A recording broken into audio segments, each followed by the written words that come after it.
Okay, what's up, guys? We are back once again. Yes, sir. You're listening to Those Guys, and this time around, we're talking about Formula One, the movie. Yes. Came out just this past year, 2025. 2025. The runtime of 2 hours, 35 minutes. Yes, sir. And good evening, John. Yeah, hey, good evening, Connor. Welcome back. Welcome back, everybody. Yeah, like Connor said, today we're talking about Formula One or F1. Just a little synopsis on our movie today, and this is just through Prime Video. I'll quote Prime Video for the synopsis here, but racing legend Sonny Hayes, who's played by Brad Pitt, is coaxed into leading a struggling Formula One team and mentoring a young hotshot driver while chasing one last chance at redemption. If you're not familiar with what the podcast is about, refer to the first one because we kind of get into it a bit in depth. Wait, are you saying people haven't heard the first one? Well, I mean, maybe this will be a new listener. That's rude. Maybe this will be returning listeners, in which case you guys must be hearing something that you like, in which case we appreciate you coming back around. Fair point. So yeah, Formula One, the movie. This was my favorite movie of 2025. My only regret being meant to see it in theaters. This is definitely meant to be seen on the big screen. IMAX, if you have it available to you. Would have been deadly. Unfortunately, we do not have an IMAX theater here, and for some reason, I wasn't able to make it to the theater to see this. So I don't know what happened. This was watched on my own TV probably dozens of times by now. So. Probably just as big as in the movie theaters, right? All that money you got there. Minimally different, yeah. So yeah, to kind of go through the tale of the tape or the formalities for the movie, directed by Joseph Kosinski, well known for movies like Top Gun Maverick, Only the Brave, Oblivion, as well as written by Joseph Kosinski, and I apologize if I'm mispronouncing this. Maybe it's Ehren. The H is silent, or Ehren. Oh, I like that pronunciation. Man, that's last name Kruger, who is attached to films or has written for films like, again, Top Gun Maverick, The Ring, and numerous Transformers movies. Kruger has won an Academy Award for Best Adapted Screenplay for Top Gun Maverick. And then additionally, this film won a few Academy Awards, actually, for Best Motion Picture of the Year, Best Sound, Best Achievement in Visual Effects, Best Achievement in Film Editing. So a couple accolades attached to this film. And very good visuals, I gotta say. Like cinematography-wise, it's an exciting movie to watch, I gotta say, especially with all the cuts and... It has a very clean look to it, too. Like, even the design with the fictional Formula One team, APXGP, like the white and black, or sometimes it's the gold, but it looks very clean, and the whole movie has a very symmetrical kind of look to it. Very pleasing for the eye. Yeah, so you're never really struggling to know what's going on, and honestly, very similar to a movie like Top Gun Maverick. Like, it makes sense that it's the same writer and director. Right. Same kind of thing where they have all the cameras mounted on the jets and stuff. Did the same thing with the cars, the Formula One cars. Let me see. I think I had it written down somewhere about the cameras. Very technical. You got all that information. I'm just like, oh, pretty colors, and you're all like getting technical here. Yeah, I'll come upon it, and I'll drop some knowledge on you guys when I find this in my notes. Anyways, this stars Brad Pitt. He's been attached to so many films in his time. He obviously started very young, but some of those films include, we don't really talk about this, but Fight Club, Moneyball, Fury, Once Upon a Time in Hollywood, Inglourious Basterds, Seven, Bullet Train, countless more. He plays Formula One driver Sonny Hayes, co-starring Damson Idris. Little bit, I couldn't find too much about him. Kind of like a breakout role, probably. Here. Yeah, so it looks like he was attached to a project, Farming, Outside the Wire, and Black Mirror. Black Mirror being the only one I'm familiar with. I don't know anything about the other two, but he plays Joshua Pearce, also a Formula One driver, teammate to Sonny Hayes. Mm-hmm. And then final actor of note, Javier Bardem, the man. Yeah, the man. A sexy beast, that man, eh? He's been in films like Skyfall, the James Bond movie. Personal favorite of mine, No Country for Old Men. He was in the two Dune movies. And Collateral. So it's it's a good cast, and everyone shows up and puts in good work. Absolutely. It's an entertaining film from start to start. And I don't know if like any one of them outshines the other. Like I think they're all like perfectly done in the movie. Mm-hmm. Yeah, they all have like the great roles, and they all mesh well together. 100%. Yeah. Brad Pitt, he made $30 million for this film, which apparently is his highest disclosed payday ever. Here's my technology fun fact for you. Apple created, because Apple produced this movie, Apple created custom cameras for the cars. The cars had 15 mounts on them and were capable of carrying 4 at any given time, which really shows itself in the film. The best shots in the film, to me, are the ones where it's on the car. Yeah, when they're driving.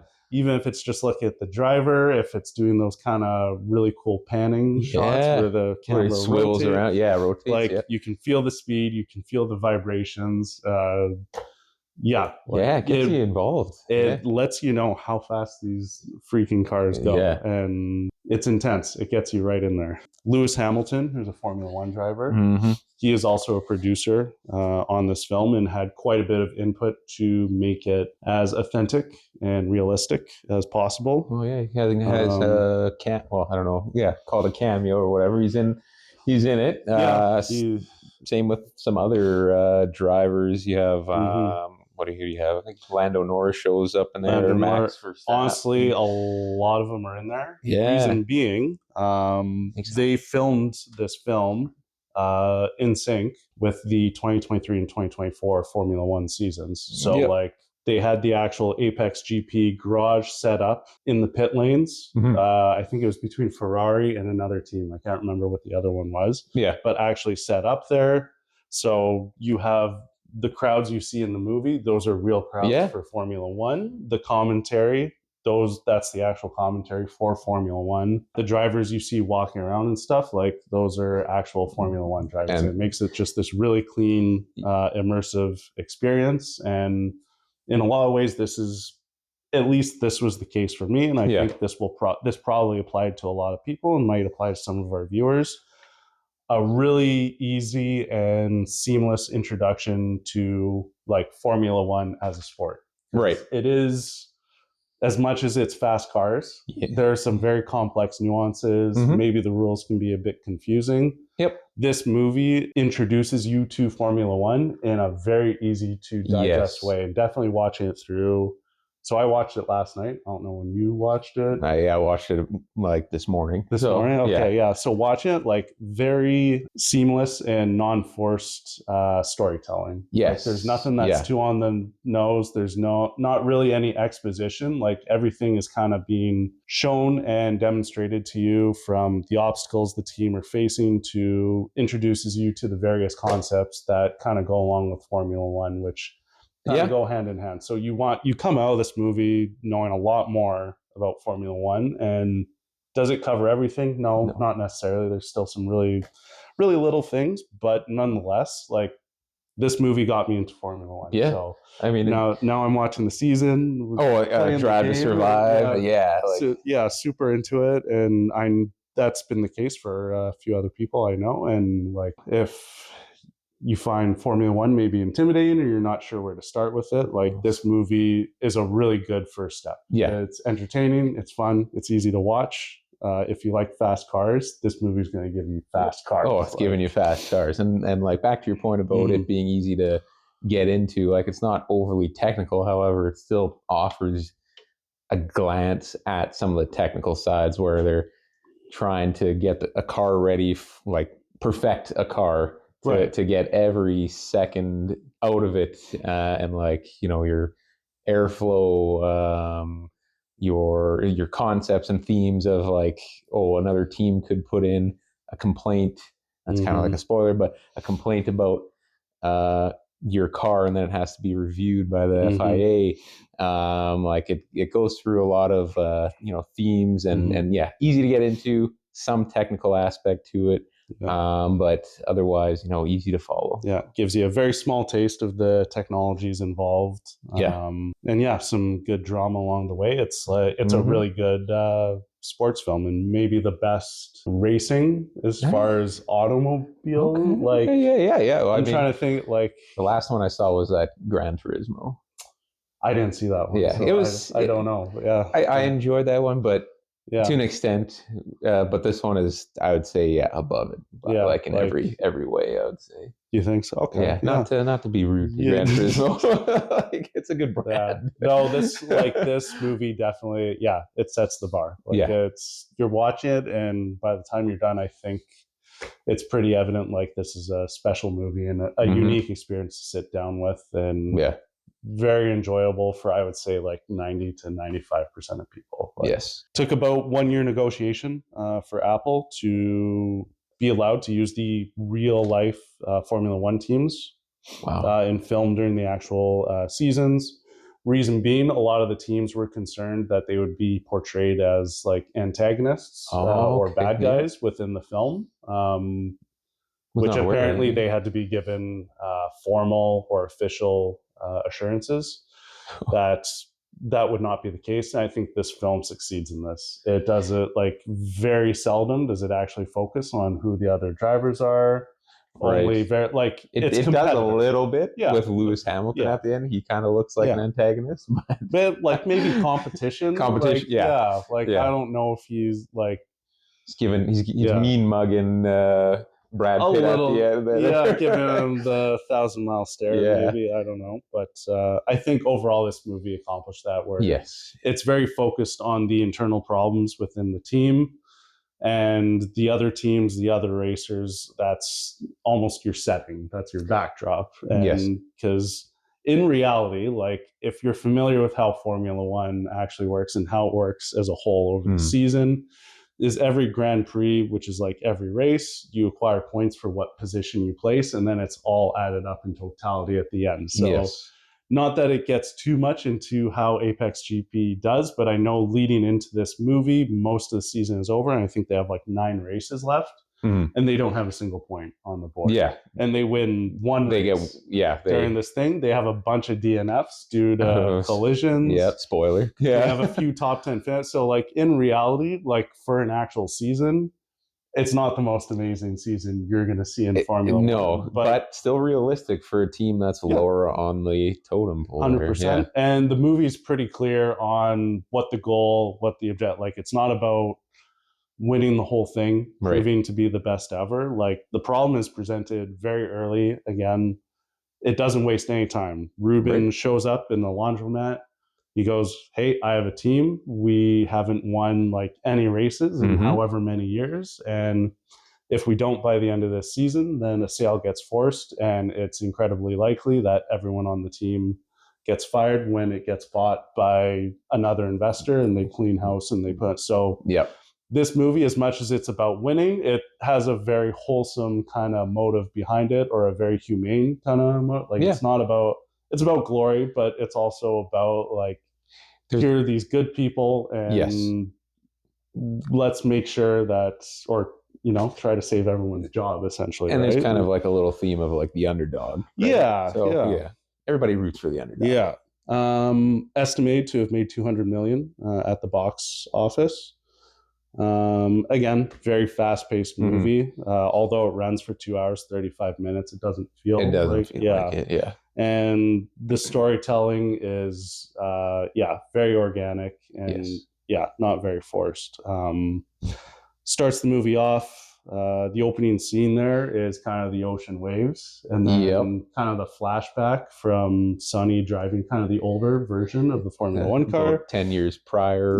Which I kind of had to like. That's a very intentional choice. And like I was kind of as I was watching it, theorizing, and like one of the things I noticed is the movie ends on the coast where you can see the waves. Yes. So that's one parallel I noticed. And I'm not sure if what they're going for in this, the opening imagery. You see the large waves. It's from a distance. It looks very pretty. It's nature. It's your computer wallpaper worthy type of thing. But then it cuts to the car. And the camera is like right in the cockpit. It's loud. The engine's screaming at you. You can see the vibrations as you're going. You're flying down the track.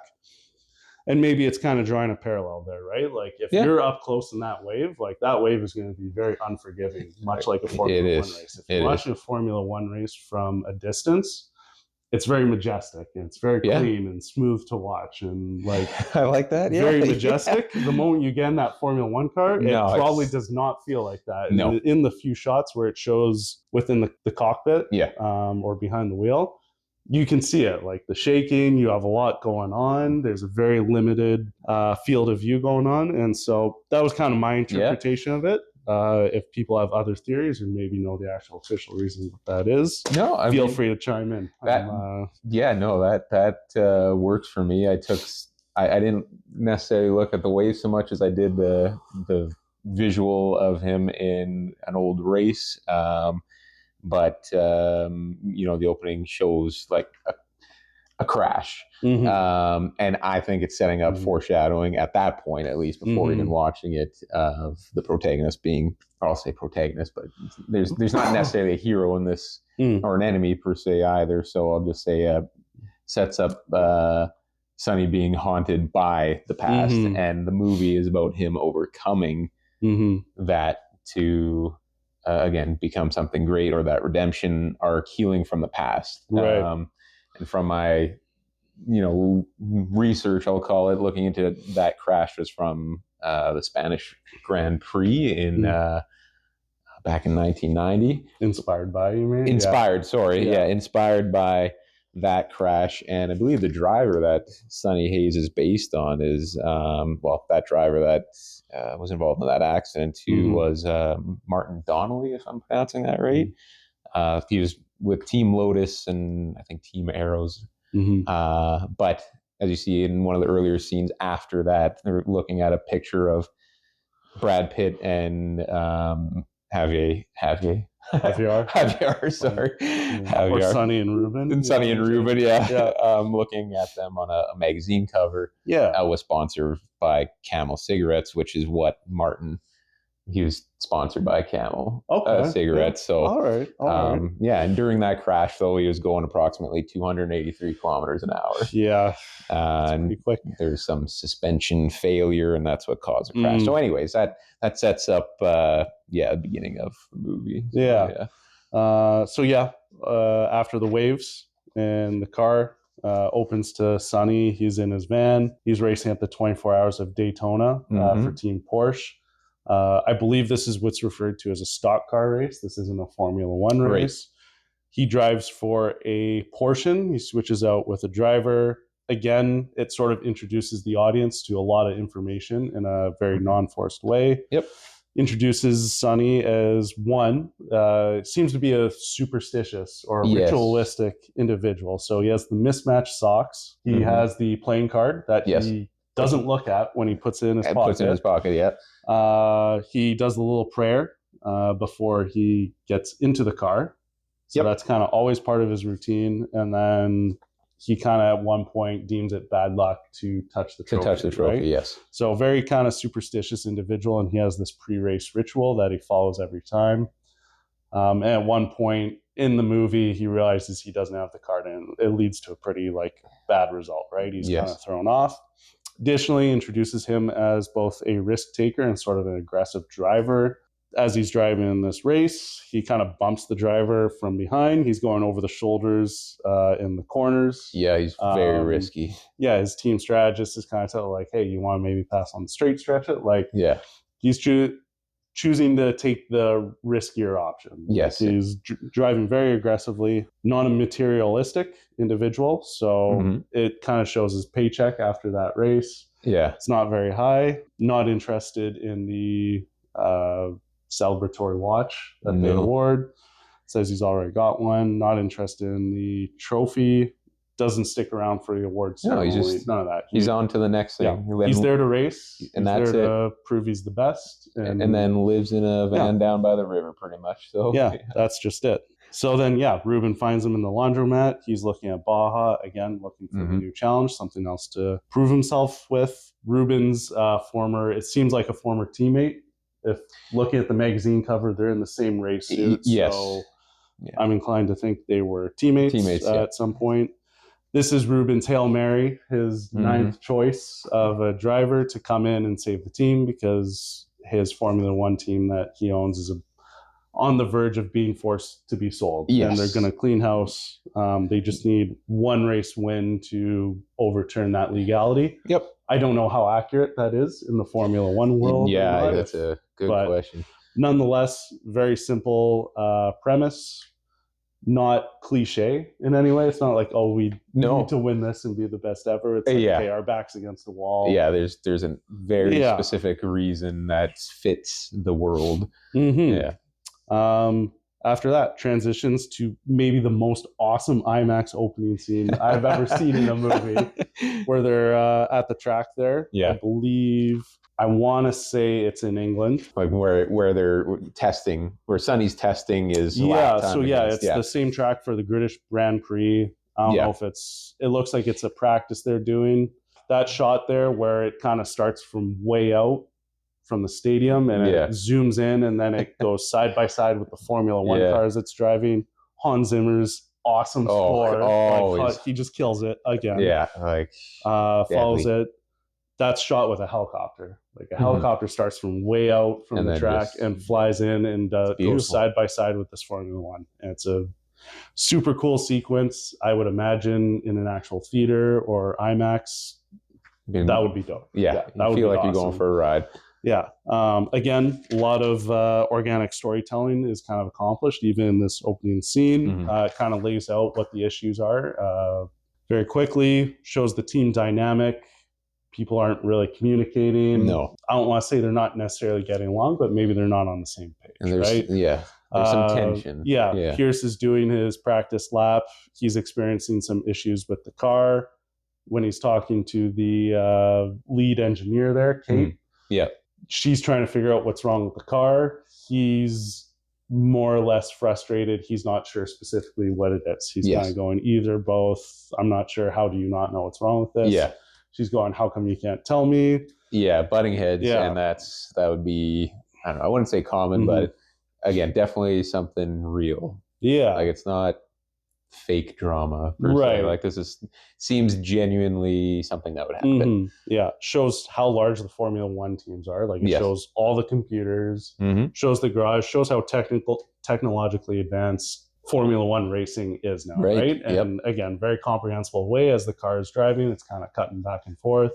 Yeah. You see all the numbers running on the screens, even if you don't necessarily know what those numbers mean. You can see it's a fairly complex endeavor. And it's, I don't know, rumored to be approximately like 300 sensors within the cars, at least, to collect this data, so they can, every single turn, bend, and whatever the driver's doing, they can collect that data and just make things better. Right. So, in this opening scene lays out what I identified kind of the three main problems that essentially don't all get solved at the same time until essentially the last race. And Sonny has a lot to do with that. There's probably room for debate that maybe there's an issue with Sonny as well being a fourth problem. But one being the team's not very cohesive, or you could even say maybe it's not a team. It's not a fully fledged team. The car is struggling technologically. Yes. They're running into some issues. The shit box, as they call it. That's a quote. So no penalty for the swear. Yeah, no penalty. And then Pearce is both kind of, we'll say, immature, focused on just the wrong things, really, and finding his way as a Formula One driver. Yes. All three of these issues are issues that at some point or another in the movie are addressed by Sonny. Yes. And that's what leads to success. Now, there's an argument that there could be a fourth issue, which also comes with Sonny, as far as him not being a team player in the first place. Yeah, he's has that lone wolf Yeah, he does what he wants. Yeah, mindset. Yeah, doesn't follow the team strategy. No. So like, it's a tough argument because one, he's going his own way, not listening to everyone else, but at the same time, a lot of the stuff he's doing does work. Right? Yeah, like he implements some strategies, albeit some shady ones. Unorthodox. It does work. So that's kind of where the toss-up is. That okay? Is this an actual problem? Is it not? Kate does call him out on that, where she's going like, "Hey, Formula One is a team sport, and like I'll talk to you when she calls him out on his nonsense, and she's kind of the first character to do so in the whole movie, and kind of puts him in check there, and shows immediately Sonny's at odds with Pearce there. They don't get along right off the bat. No. Sonny's the ninth option again. Rubén's Hail Mary. Sonny is the guy who initiates the challenge to land a lap time within a half second of Pearce, which is pretty ambitious for not driving Formula One for 30 years. Yeah. It says in the movie. And then I think he does one warm-up lap where he spins the car out, and then he goes for his hot lap. Yeah, and then hits a wall at the end. He hits a wall, but he manages to get a time in within a half second, so he kind of passes his audition. So like, they're really, really trying to sell it, I think, and realize it. Like, it would be tough after 30 years to be able to drive at the level of a professional Formula One driver. So, you know, he's spinning out the car. He crashes at the end. So it's not by no means a perfect start, but it's still enough. He kind of just scrapes himself across the finish line to get to the next part, right? A few good tunes in this movie too. Bad As I Used to Be by Chris Stapleton playing that catchy tune. There's a lot of catchy tunes in this. Yeah. Especially mixed with Hans Zimmer's like scores in there. Yeah, he what a gem. He gets it right for this. He gets it right. Absolutely. Yeah, and when so that first like trial run with him, like you're saying, in England. But what's interesting is that Apex after that, they go back to their headquarters, which is actually the McLaren headquarters in England. Yep. So they're using their building, their everything to make it, again, to sell it that this almost like it's a real team. It's a real team. This is a real world. And yeah, as much as it's a fictional story, it seems like it's very real. Very much immersed in reality, which is kind of your buy-in. It gives you the believability. Yeah, it gives it a very realistic approach. Yeah. The one thing I noticed, Sonny kind of starts working on these solutions almost right away. The first thing being, after he crashes the car, he gets out. He kind of immediately knows, okay, this is where the car's going wrong here. This is what, and Kate's kind of going, okay, here's feedback. Yeah. I think she turns to a coworker. She's like, yeah, write that down. Get that down. Versus like when she's talking to Pearce, he's kind of going like, I don't know. The car's just like, it's not working. Yep. So that's kind of already Sonny's working on the solution for the team. He's communicating about the car. He's doing his part. He's working on the team cohesion. He's addressing the car's technological or mechanical issues. Right? Yeah. Additionally, leading into the British Grand Prix, Sonny already starts introducing Pearce to the habits of a professional, right? Yes. Pearce is kind of rolling in with his agent there. Sonny's already on the track running, right? Yep. He's been there bright and early. He's sort of acting like a professional. He's focused. He's not distracted by the noise, which is kind of the main obstacle for Pearce in this movie. Yeah. He's worried about the wrong things. Exactly. Sonny's trying to get across to him. He's like, we're here to drive. And he's like, everything else should come second. And none of that means anything if you're not successful. Exactly.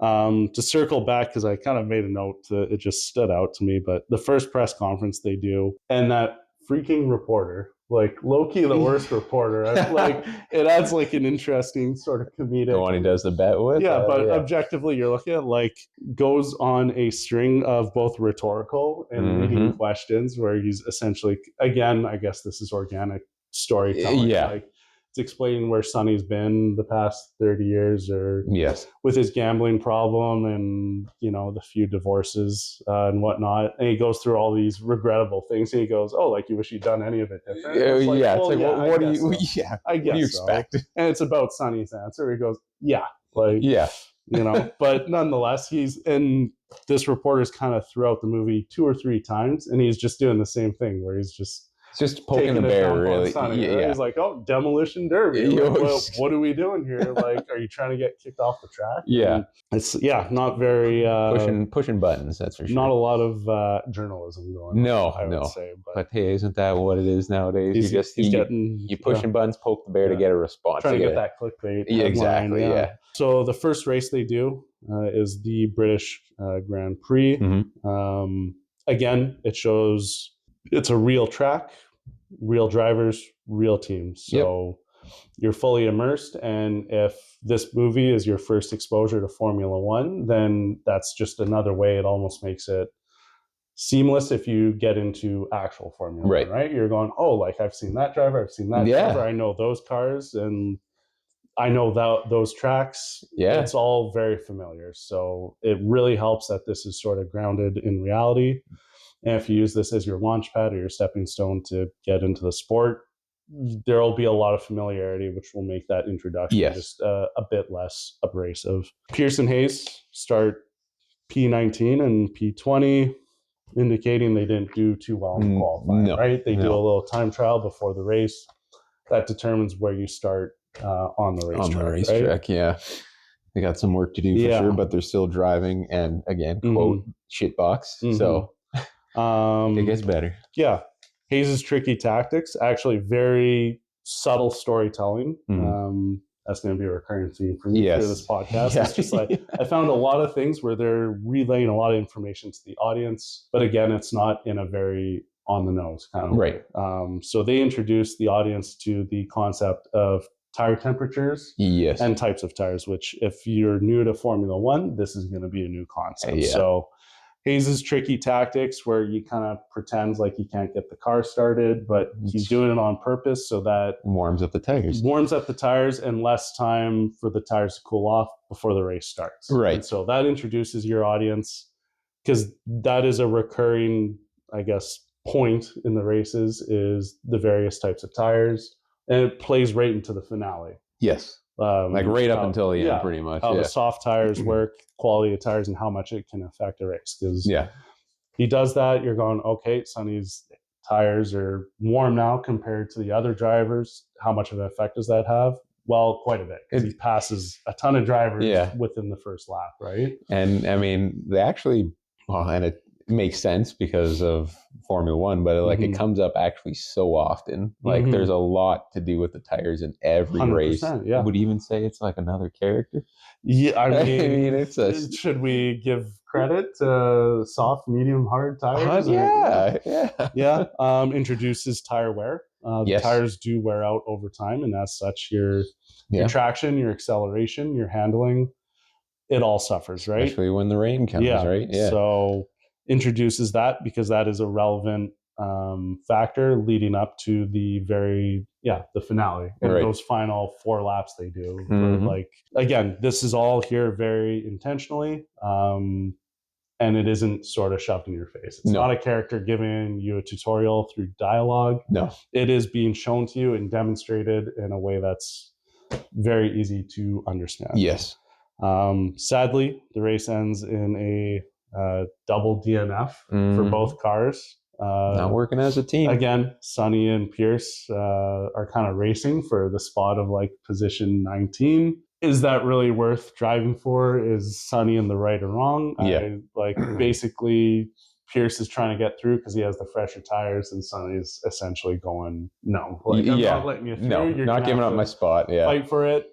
That would almost, I think, in real life be enough to get him kicked off the team. Yeah, depending on the team, that would, they'd let you go. Yeah, but nonetheless, that's what happens. Reintroduces the obstacles that all the characters are facing over the course of this movie.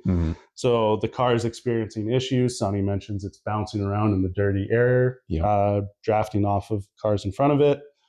The team in the pit box is struggling. They have tools that are jamming up. The pit stops are taking longer than they should. They're running into hiccups.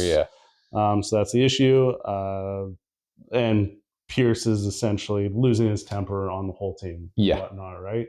Which is a no-no in Formula One. Respect your team. Yeah, it's not very mature behavior. No, not very mature.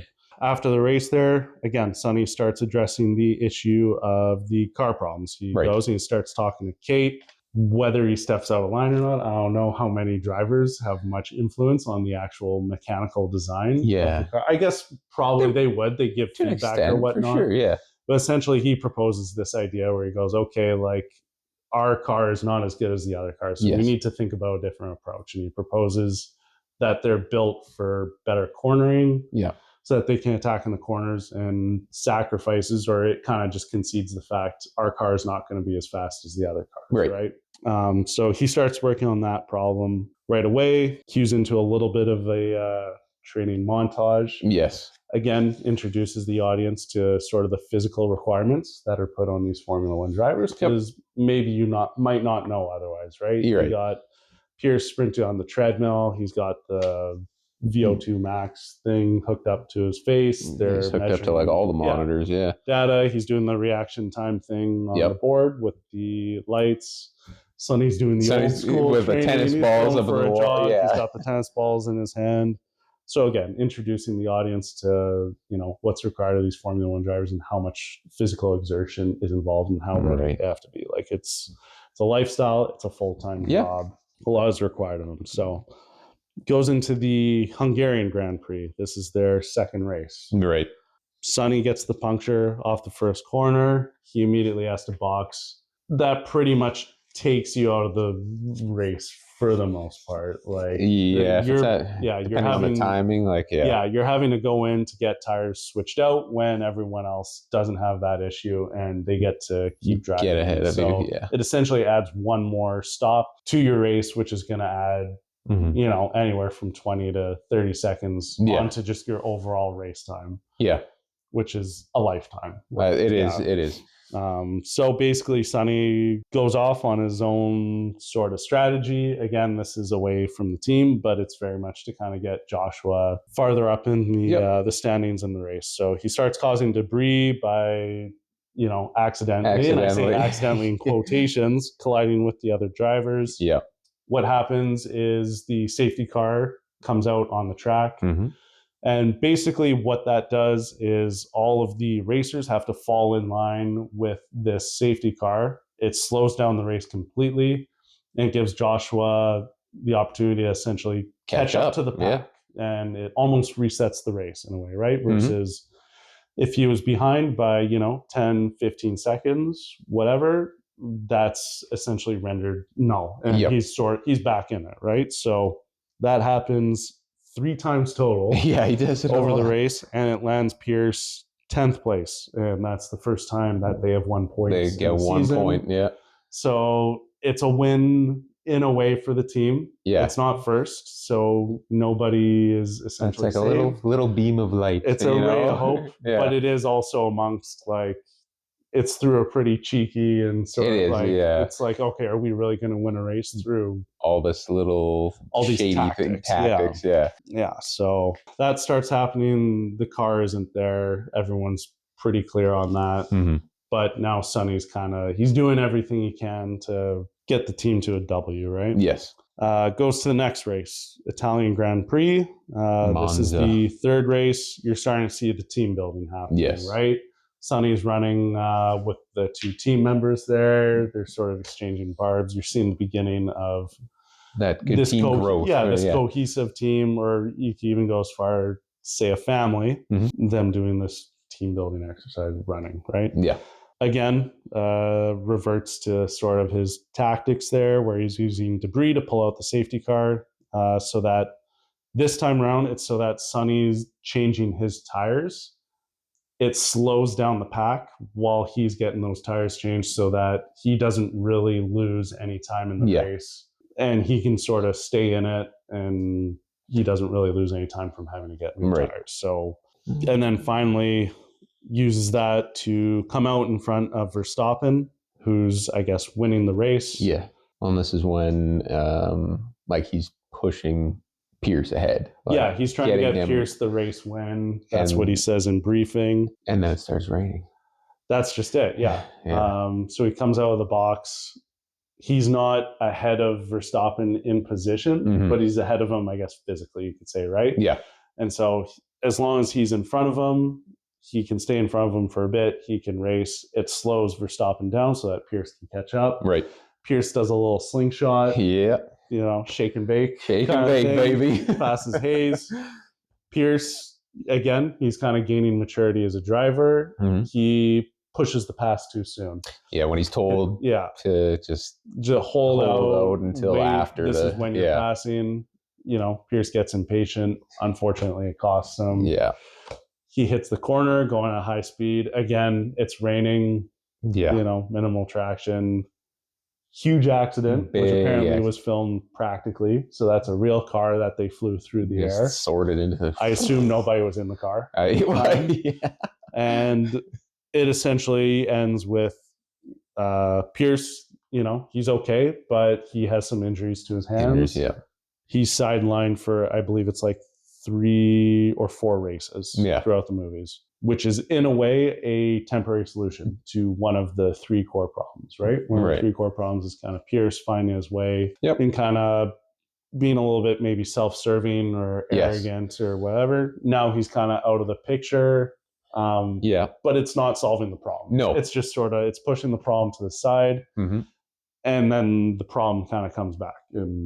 So basically he's medically sidelined. And they got a temporary driver in. Which leads into the 4th race, the Dutch Grand Prix. Sonny gets his requested upgrade package for the car so that it can turn more aggressively and do its passing in the corners. So that's one solution. The car is now fixed. Yep. The team is pretty much brought together. He has his speech there. Plan C is for combat. Everyone's chanting combat. It's showing the pit stops in this montage. Lose my mind. Don Toliver. I think it's Doja Cat? Yes. Or is it Nicki Minaj? No, Doja Cat. Doja Cat? Yeah. That's great tune. So good. I think it was at the top of my music. I was listening to it before you just came here. I was, cleaning up. Solid tune, solid montage. Yeah. Sonny's finding his way with his car. Team's doing great. Pearce is watching from the sideline. Seemingly everything's going.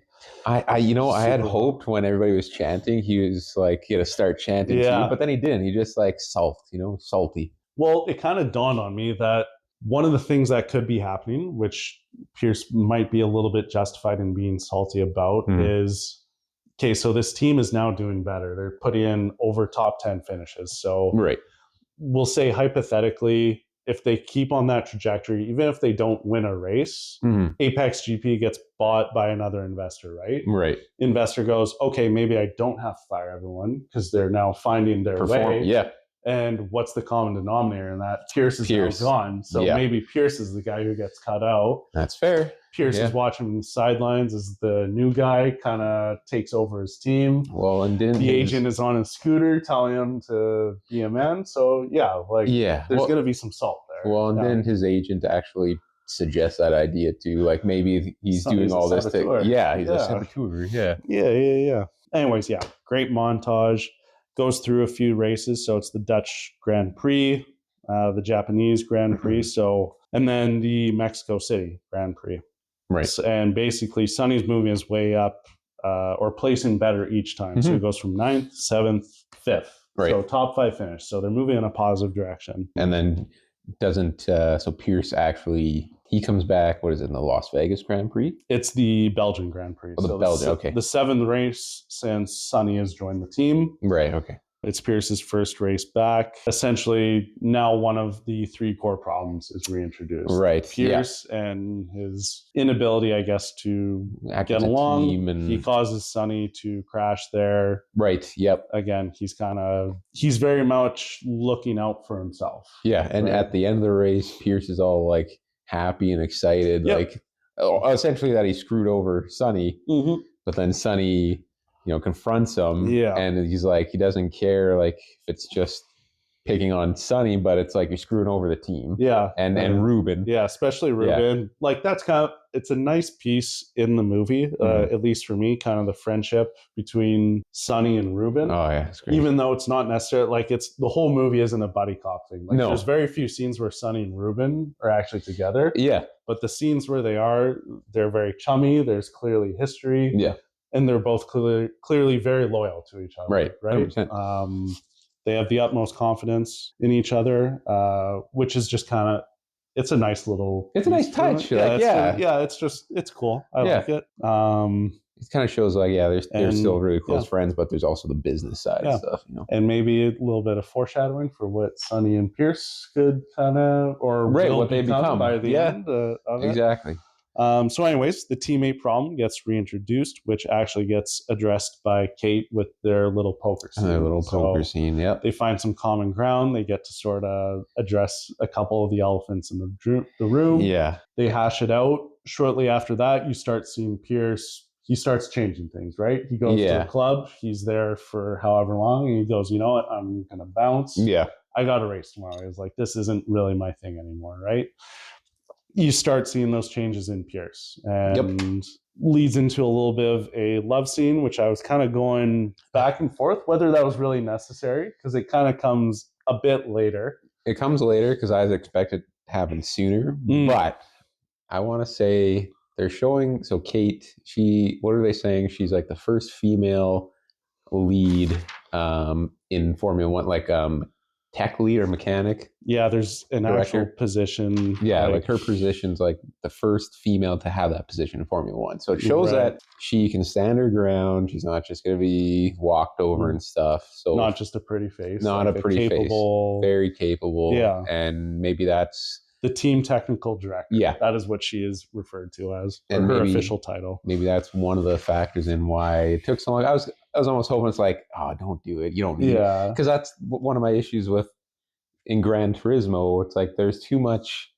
of a love thing there. It's like it's not needed. Okay. Like it was whatever. That's another story, but it's like they don't need it in here. You don't need to have that. But it's just it's very subtle, it's very small, and it kind of built up or led to a bit of like a comical moment after the fact when Rubén was looking for him and came to the hotel room. She's like, I'm a professional, he's not in here, but he's also on the balcony. How dare you? Yeah. So it's like, it was fine. I didn't mind. Yeah. It does kind of organically give a vulnerable moment where Sonny gets to talk a bit about his backstory. His sort of fall from grace fame due to his car crash. Dark road he went down, and kind of how he came back from it, and sort of what his reason why is. He gets to give his little flying monologue, which leads into the finale. Dawned on me that's not something Sonny's just going to be yelling from the rooftops, right? Like that's a bit more of a vulnerable personal thing. It's pillow talk, I guess, in a way, right? And they get to lay down, baby. Come on, so I guess maybe that's necessary if you want to kind of flesh out Sonny's character a bit more, introduce his reason why. Leads into the 8th race, which is Las Vegas. Yes. They lose the car upgrades due to an allegation of unsanctioned use of car parts, modifications made outside. It's an anonymous complaint, so they don't know where it comes from. They have to go back to the old car. Shit box.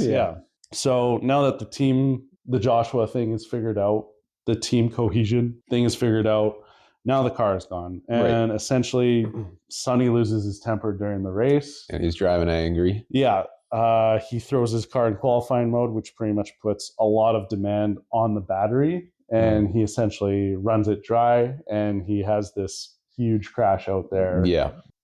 Sort of takes him out of the race. Doesn't really specify how Pearce does by the end of it. Then shows Sonny back in in the hospital. And you get some more dialogue between him and Rubén and what happened in the past, because then Rubén discovers the medical records from the crash back in 1990, where it's essentially saying it's like if Sonny has another violent accident, like he could essentially die because of like how his body's not doing too good. So, which I guess I was thinking about this. Do you not think a Formula One team, especially with the amount of money being invested, would have medical evaluations? They certainly would. And I guess maybe at face value, you wouldn't be able to look at a spine and see that it looks like from the x-ray they show in the movie, he's got a few vertebrae, essentially caged or braced. He has scarring and But he does have a pretty profound scar running down his back, which I would assume a doctor would pick up on and would probably look into. And like, yeah, I have a hard time believing that Rubén wouldn't have known about that 30 years prior if they were racing for the same team. And but maybe due to it being 30 years prior, that the medical team, whatever that did as evaluation, doesn't necessarily have direct access to it. They just do like, how does he function right now through certain tests, and whether it's physical or blood tests, and just his current health. So if that's fine, cool. But so Rubén kicks him off the team. Yes, liability, and also like letting your friend drive and potentially be, especially because he's the one who kind of really pushed for him to come back. Like, hey, I need you, Sonny, for this Hail Mary. You don't want that death on your hands. If he dies, that's on Rubén, right? Yeah. So it very briefly takes Sonny sort of out of the equation. Yeah. And you see the team essentially continue on. Well, like, it still works. Yeah. Joshua is now leading the runs. It shows he's not this arrogant. Right. He's more like a team lead. The team's getting along. Rubén sees that this is what's going on. He's sitting in the garage. Yeah. He goes, okay, if I haven't done anything else saving this team, like, we've made a team. Like, right. You know? So it kind of shows that they have come up with these solutions, and they're at a point now where they don't need Sonny there to make it work, right? Right. That being said, Sonny finds out one of the board members there is essentially trying to sabotage, and he's the one that put in a false report, right? So about the modifications of the car, and then kind of wants Sonny as team principal or something like that. And he's doing some stuff behind the scenes there to screw over Rubén and the team. He tries bribing Sonny with a lot of money, obviously not doing his homework, because like we mentioned earlier in the podcast, Sonny's not a materialist. No, he doesn't care for money. He's incredibly loyal to his friends. So if you thought that was going to stick dead wrong. Yeah. Sure enough, Sonny shows up. Some legal nonsense about waiving liability and tearing the paycheck in half. And he gives his little speech there that this is what I live for. Right. If I die doing it, I will be it. Die happy in it, or I will die happy. Rubén gets sold on it. The whole team wants Sonny back. Yeah. Beautiful moment. Sonny's back. And he's a teammate with Joshua. Joshua's acting all cool and everything. The team's thriving. They have the new car with the upgrades back, so everything's clicking. All three problems are addressed just in time for their final 9th race. Since Sonny has joined in Abu Dhabi, it's their last chance to save the team. They need a win here. They need a miracle, as they refer to throughout the car or throughout the movie. So the finale is nothing short of incredible, and it's an accumulation of everything they've shown the audience throughout the whole movie with the tires, Sonny's tactics there. Sonny and Josh are working as a team. The actual team is helping out with the race. I believe Sonny and Joshua start from last position in this one again. Roughly. They make their way up through the positions. Unfortunately, it comes down to towards the end, they have older tires. They start losing positions after Pearce, I think, gets first place a couple times. Right? It's competitive. And Pearce is right there near the top too. They're doing super well. It's him and Lewis Hamilton. So they start losing positions. The writing's on the wall. The race is pretty much all but lost. There's no tricks left to make. The other drivers are on fresher tires. They're essentially driving better cars. I'd say. They're all played out. Here comes the miracle. Accidental crash. It's actually not Sonny's fault this time. He's just driving. It gets red flagged because the debris is so bad, so they shut down the whole race. All the cars have to go in and box. They can make whatever modifications they want to the car, repair it. It essentially resets the race. So it saves fresh the team. tires. They get put back in the mix. It restarts. So I think they start in positions 3 and 4. With only 1 and 2. I think it's Ferrari and then Mercedes. Them, right? Additionally, again, this kind of calls back to the whole tires concept, which they introduced in the very first race. APXGP, because they had a bad time qualifying, they had a brand new set of tires, soft tires essentially, right? And soft are the really grippy, really aggressive tires. They don't take long to warm up. And when you really want to make some aggressive moves, those are the kind of tires you want on. So now the script is essentially flipped. Now APXGP has gotten their reset. They're on fresher tires, and they have 4 laps to finally make this thing happen, right? And there's one thing though I'll mention just before getting to the end of the race. Like a couple times during this race, and I think just before when they're preparing for it, it shows Sonny kind of get fuzzy, like vision, and like essentially it's referring back to his injuries before, like what they're causing, and it's like building tension. It's like, is he going to make it to the end? For sure. If he hits something else, is he just going to get knocked out even by the lightest thing, or like what's going to happen? So it builds tension there up until this point where they have only a few laps left. So, even before the race, he's getting in the car.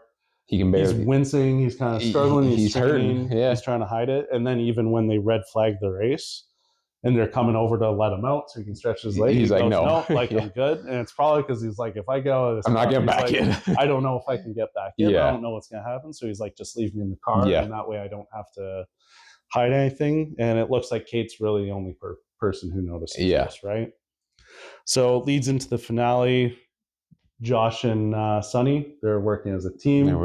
They pass Ferrari. Then they're going head-to-head with Mercedes there, driven by Lewis Hamilton. Sonny makes the call to be the team player. He goes for the pass so that Hamilton goes to defend. Pearce makes his pass. Sonny kind of falls back there, a little bump, but recovers. And then essentially Pearce shows his full development. He's going toe-to-toe as the rookie with, I believe he's a 7-time world champion. I guess at this point, probably still 7. I think he got like an 8 there, but maybe. So, but like an established driver, very much like one of the greats. And he's holding his line, like he's going toe-to-toe. It's the finale. He's not choking under the pressure. No, he's driving. He's driving doing what he needs to do. This is for all the marbles, going toe-to-toe. Him and Hamilton spin out. They're essentially out of the race, leaving position 3 is now position 1.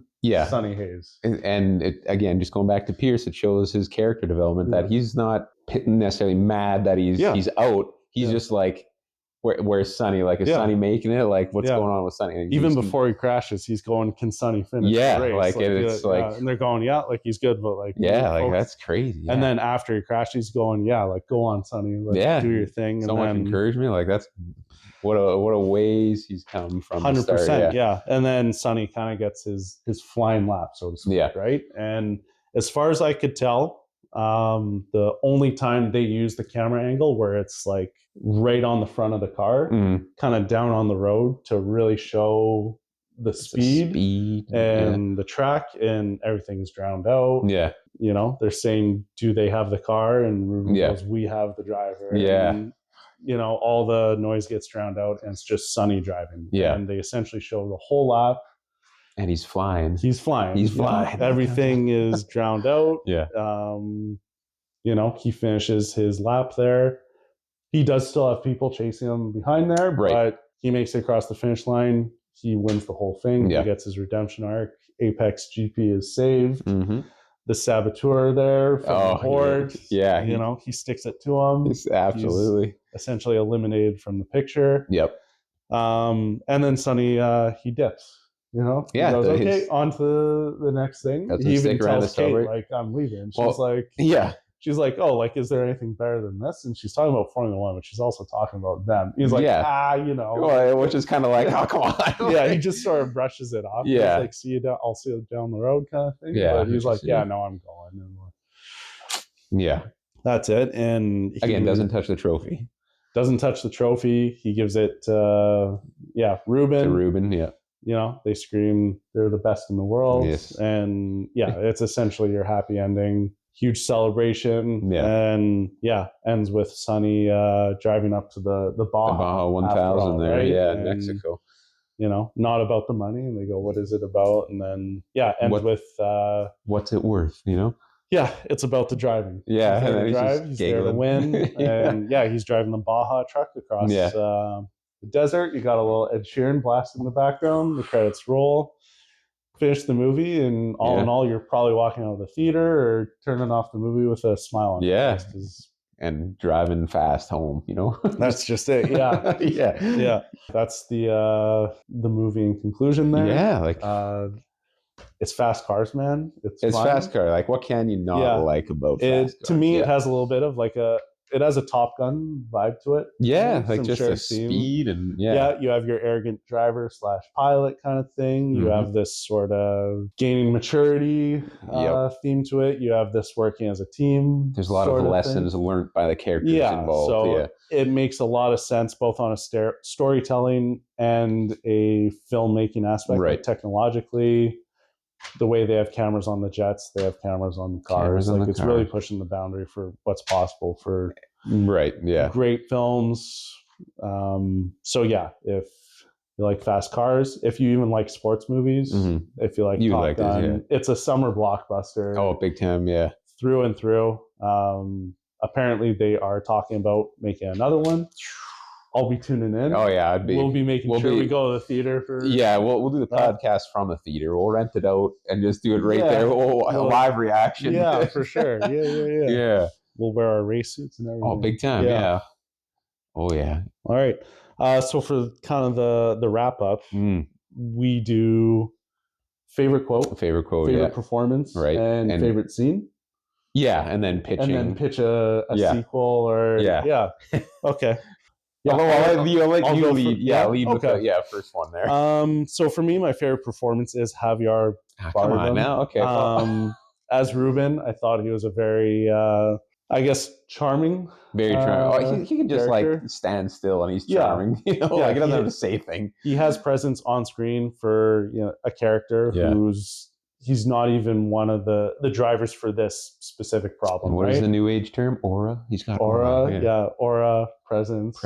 The actor himself has what the kids call range, sex appeal. Yeah, it is bizarre to look at him in this movie and then watch like a No Country for Old Men. It almost seems like two different people. Yeah, totally. Yeah, but he does an absolutely killer job in this, which kind of leads to my favorite quote and scene kind of go in tandem.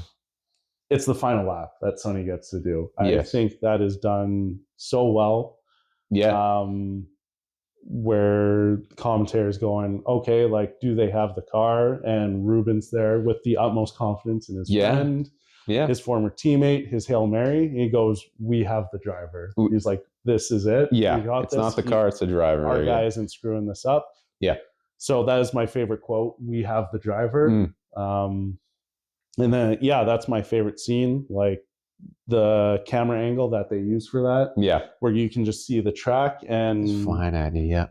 The corners are coming at you and you see how fast they really are going on those tracks. And then like, it's everything you would want out of a finale. Like the whole race itself, like you're just watching intently but that's just edge of your seat. And it's not like it's overdone or anything. Nothing necessarily flashy or anything. It's just in the zone watching and like, I don't know, like it drowns out all the noise. And it's just very focused, very simple. And all you have to do is sit and watch how fast the car is going.